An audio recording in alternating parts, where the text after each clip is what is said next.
ఈ అవకాశం ఇచ్చినందుకు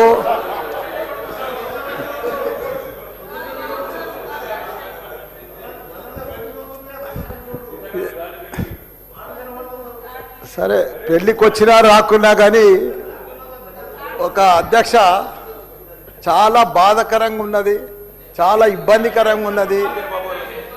మా ఇన్ఛార్జ్ మంత్రి వల్లనే నాకు. ఎందుకంటే నేను సురువుల మా శ్రీధర్ బాబు మాకు ఇన్ఛార్జ్ వస్తా అంటే నాకు మంచి మిత్రుడు ఆయన. నాకు అప్పుడు ఆయన మంత్రి ఉన్నప్పుడు 2009లో నా కాలేజీలకు హెల్ప్ కూడా చేసిండు ఆయన. కానీ అట్లా వచ్చినందుకు ఇప్పుడు మళ్ళీ మాకు ఇన్ఛార్జ్ మంత్రి అయినందుకు చాలా హ్యాపీగా ఫీల్ అయినా. కాకపోతే ఇప్పుడు ఎంత బాధపడుతున్నా అంటే అంత బాధపడుతున్నా, భరించలేను ఆ బాధను. నా గుండె ఇట్లా బాధతోటి భరించలేకపోతున్నా.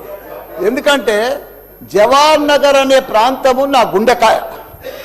అలా ప్రజలకు చెప్పిన, అందరికి చెప్పిన, దాన్ని అంతా కూడా జిహెచ్ఎంసి మొత్తం చెత్త అంతా తెచ్చి కొన్ని ఏళ్ళ సందే ఆడనే వేస్తున్నారు. పర్లే వేస్తున్నారు, అది కాంగ్రెస్ టైంలో సందే వేస్తున్నారు, ఇప్పటిదాకా కూడా వేస్తూనే ఉన్నారు. అది కంటిన్యూ కాంట్రాక్ట్ ఉంది వేస్తున్నారు. మీ దాంట్లోనే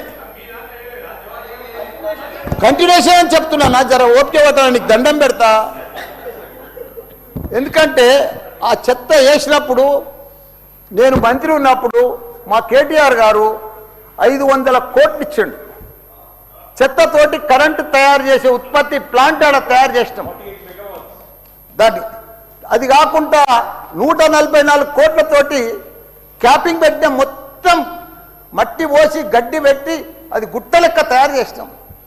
దానికి తోడు వర్షాకాలంలో అందులో వచ్చిన మురుగునీళ్ళంతా వస్తే ఫిల్టర్ చేసేందుకు 250 కోట్లు ఇచ్చినాం వాటి ఎస్టీపీ. అంత బాగా చేసి అందంగా వాసన రాకుండా చేసినాం నా మంత్రి ఉన్నప్పుడు మా కేటీఆర్ సార్.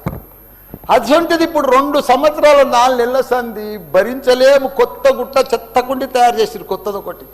అది రోగాన బారి పడుతున్నారు. వాటర్ల పొల్యూషను, గాలిల పొల్యూషను, భూమిల పొల్యూషను, మురికి నీరు ఉండలేక 2 లక్షలన్నర ప్రజలు ఉంటున్నాడు.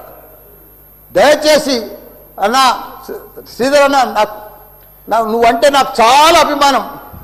నన్ను పగబట్టకన్నా. ఎందుకంటే నా నియోజకవర్గం బంగారం అసుంటి, దేశంలోనే నంబర్ 1 అసుంటి మేడ్చల్ నియోజకవర్గం. దాన్ని తుకుడలు అచలం కుతలం చేసేది దాన్ని. ఇప్పుడు దాన్ని 61 గ్రామాలు ఉంటే, 3 మున్సిపాలిటీ కార్పొరేషన్లు ఉండే, 7 మున్సిపాలిటీ ఉండే. దాన్ని తీసుకుపోయి మొత్తం జిహెచ్ఎంసీ చేసారు. ఇప్పుడు 16 వార్డులు చేసారు దాన్ని. ఒక మోరీలు లేవు, రోడ్లు లేవు, డ్రైనేజీలు లేవు, కరెంట్ స్తంభాలు లేవు, ఏమీ లేదు. ఇంకా మారుమూలు గ్రామాలే ఉన్నాయి, పెంకిటిల్లే ఉన్నాయి. దాన్ని తీసుకుపోయి జిహెచ్ఎంసీలో కలిపారు. హైదరాబాద్ మస్తు డెవలప్ అయింది. కానీ ఆ జిహెచ్ఎంసీలో కలిపినప్పుడు, దాంట్లో కలిపినప్పుడు దయచేసి స్పెషల్ కేటగిరీ కింద జిహెచ్ఎంసీ చెత్త అంతా ఆడికే వస్తుంది. దాన్ని ఒకటి క్లీన్ చేసి మీకు దండం పెడతా. ఎందుకంటే అక్కడ నేను ఉండలేకపోతున్నా.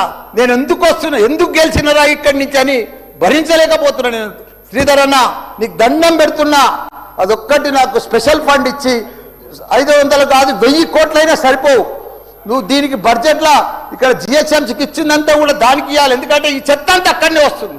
అక్కడ కూడా ప్రజలన్నా, పేద ప్రజలన్నా, డెవలప్ లేదన్నా, మోరీలు లేవన్నా, రోడ్లు లేవన్నా, లైట్లు లేవన్నా, చచ్చిపోతున్నారన్నా, రోజు ఒకరు చచ్చిపోతున్నారన్నా, హాస్పిటల్ బారిన పడుతున్నారన్న ప్రజలంతా. నేను చూడలేకపోతున్నా, నేను భరించలేకపోతున్నాను. నీకు దండం పెడతా.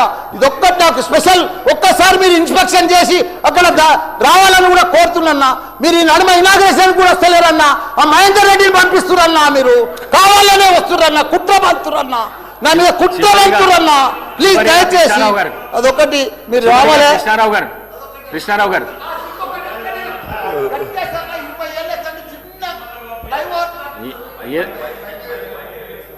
మైక్ లేకున్నా సరే అన్న చెప్పేస్తా. చిన్న ఒకటే నిమిషం. చిన్న ఫ్లైఓవర్ 20 ఏళ్ళ సంది కడుతుండ్రు. డబ్బులు లేకపోతే కూడా నేను 2 కోట్లు బదులు ఇప్పించి ఆయన 90% కంప్లీట్ చేసిన. ఆయనకు 4 కోట్లు రావాలి. 3 చచ్చిపోయారు. వీడికి ఆ ఫ్లైఓవర్ బంద్ ఉన్నది గట్కేసర్లా. దయచేసి ఆ 4 కోట్లు రిలీజ్ చేపి అన్న, నీకు దండం పెడతా. ఆ గట్కేసర్లా ప్లీజ్ అన్న. నీకు లెటర్ కూడా ఇచ్చినా, నీకు మొత్తం ఐడియా ఉంది దానికోసం. థ్యాంక్ యూ అన్న, థ్యాంక్ యూ అన్న. చివరిగా కృష్ణారావు గారు. ధన్యవాదాలు అధ్యక్ష. మా శ్రీధరన్న మంత్రి అయ్యి 2.5 ఏళ్ళు లేదన్న. మాకు మా కేటీ రామారావు చెప్పారు, మీ మంత్రి మంచి మంత్రి వచ్చిండు, డెవలప్ చేస్తారు అని చెప్పినప్పుడు చాలా హ్యాపీ అయ్యాను నేను. 2.5 ఏళ్ళు అయింది మా మంత్రి నా కాన్సెన్స్ రాలేడు సార్. చాలా గౌరవం నాకంటే, ముందు తన ఉన్న చరిత్ర, తన గురించి వాళ్ళ ఫాదర్ అయితే నాకు బాగా తెలుసు. నేను 40 ఏళ్ళు రాజకీయం ఉన్నా, మీరంటే గౌరవం అధ్యక్ష. ఇప్పటి వరకు కనీసం కుక్కడపల్లిలో మొట్టమొదటిసారి ముఖ్యమంత్రి గారు వచ్చారు, ఇప్పటివరకు వాళ్ళు రాలేదు అధ్యక్ష. అసలు హైయెస్ట్ ట్యాక్స్ వచ్చేది నా కాన్సెన్స్ అధ్యక్ష. ట్రాఫిక్ ఎక్కువ హైయెస్ట్గా పోయినటువంటి ట్రాఫిక్ కూడా నా కాన్సెన్సే. కేటీ రామారావు గారు మొట్టమొదటిసారి కుక్కట్పల్లి కాన్ఫరెన్స్లో 3 బ్రిడ్జులు, అండర్ పాసులు 18 నెలల కంప్లీట్ చేసినాం అధ్యక్ష. కోవిడ్ టైంలో నేను బాలనగర్ బ్రిడ్జు కట్టినప్పుడు కేటీ రామారావు గారు, ఈ టైంలో లాక్డౌన్ అయింది, మీరు ఇమ్మీడియట్లీ పబ్లిక్లో అందరూ ఇండాలు ఉంటారు, నువ్వు ఉండి కూర్చొని చేయమంటే కాంట్రాక్టర్ పెట్టి పిలిపిస్తే 18 నెలల్లో కంప్లీట్ చేసి అందుబాటులో తీసుకొచ్చిన అధ్యక్ష. 18 నెలల్లో 3 బ్రిడ్జులు, Khairatapur bridge, JNT bridge, underpass, JNT underpass, అదేవిధంగా బాలనార్ బ్రిడ్జ్ అధ్యక్ష. మా శ్రీనివాస్ యాదవ్ గారు, నేను, మాకు ట్రాఫిక్ సమస్య ఎక్కువ ఉంది, చాలా పెద్ద భయంకరంగా ఉంది అన్నప్పుడు ఒకటి పత్తనగర్ బ్రిడ్జు ఎప్పుడో కాంగ్రెస్ కాలంలో 94లో కట్టిన అధ్యక్ష. ముంగడ కారు పోతే కారు రాదు, ఏమన్నా బ్రిడ్జ్ ఉంటే దాన్ని వెడల్పు చేయమని ఇస్తే 60 కోట్లు సాయం చేసి రైల్వే పర్మిషన్ 25 కోట్లు కట్టించి అండర్ పాస్ కట్టించి 3.5 ఏళ్ళు అయింది అధ్యక్ష. ఇప్పటి వరకు దాన్ని స్టార్ట్ చేయలేదు. ఎందుకు స్టార్ట్ చేయలేరని అడిగితే అక్కడ ఎక్వైరీ 72 మెంబర్స్కి టీడీఆర్ అడుగుతున్నారు, వాళ్ళు ఏమో డబ్బులు అడుగుతున్నారు. వాళ్ళని ఎక్వైరీ చేయగలిగితే ఖచ్చితంగా బ్రిడ్జ్ కంప్లీట్ అయితే 50% పబ్లిక్ ఉపయోగపడుతుంది. ఎక్కువ మీ కరీంనగర్, మీ ఏరియాకే ఎక్కువ ఉపయోగపడుతుంది అధ్యక్ష. రెండోది అధ్యక్ష, ఏదో మాకు మా మిత్రుడు చెప్పాడు వివేకానంద, నర్సాపురం అంబేద్కర్ జంక్షన్ అధ్యక్ష 360 కోట్ల రూపాయలతోనే శాంక్షన్ అయిందని చెప్పారు. అది శాంక్షన్ అయింది, ఆల్రెడీ టెండర్ అయింది, అలాట్ అయింది, దాని ఫౌండేషన్ వేయట్లేదు. బాలనగర్ నుంచి వచ్చేది ఎర్రగడ్డ నుంచి వచ్చి కుక్కడపల్లి బ్రిడ్జులు 2 ఫౌండేషన్ వేస్తే, కంప్లీట్ చేస్తే ఎక్కువ పాపులేషన్కు చాలా ఉపయోగపడుతుంది. అదొకసారి ఇమ్మీడియట్గా ఫౌండేషన్ ఏమయ్యా మన ముఖ్యమంత్రి గారు చెప్పారు, మీకు కూడా చెప్తున్నా అధ్యక్ష. ఒకటి కేటీ రామారావు గారు, అదేవిధంగా హౌసింగ్ బోర్డు మెట్రో నుంచి నిజాంపేట్ మెట్రో దాకా స్కైవే శాంక్షన్ అయింది, అది కూడా స్టార్ట్ చేస్తే పబ్లిక్ కూడా ఉపయోగపడుతుంది. నేను ఎందుకు చెప్తా ఉన్నానంటే, మీరు రావడం వల్ల మాకు బెనిఫిట్ అవుతుంది. మేము రాజకీయాలు ఏం అధ్యక్ష, నేను స్పీకర్ గారు చాలా క్లియర్ చెప్పా, ముఖ్యమంత్రి గారు వస్తే కూడా స్వాగతం పలికినటువంటి వ్యక్తిని, నా ప్రజలు ముఖ్యము, నా ప్రజల డెవలప్మెంట్ ముఖ్యమని చెప్పారు. కానీ మీరు చేసింది ఏంటో తెలుసా అధ్యక్ష, నా మీద ఓడిపోయినటువంటి వ్యక్తి పేరు అఫీషియల్గా పెట్టారు. అయినా నాకు తెలిసి ఉండి కూడా నేను పైన ఎందుకు చెప్పలేదు తెలుసా, మంచి ప్రోగ్రాం ఖరాబ్ చేయకూడదు, తెల్లారి పొద్దున మాట్లాడతానని చెప్పి తెల్లారి వచ్చి నేను స్పీకర్కి నేను కంప్లైంట్ చేశాను.